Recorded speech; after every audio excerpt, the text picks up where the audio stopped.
4,530 fresh graduates are now gainfully employed in Kogi State under the federal government's Empower program.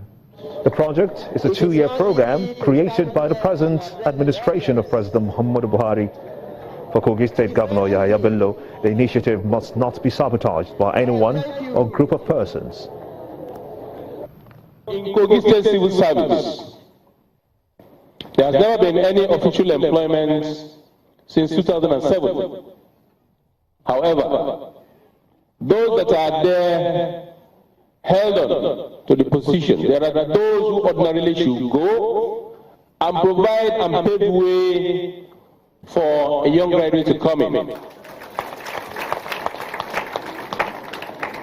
They refuse to go. Even those that are gone will come back and resurface. We are sending them away. A normal pyramid should be filled up. The middle should be a little bit large and larger bottom at the bottom.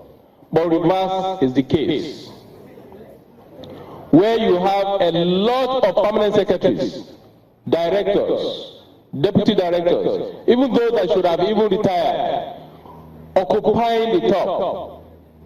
And today we have lean bottom. Now, that is a disaster.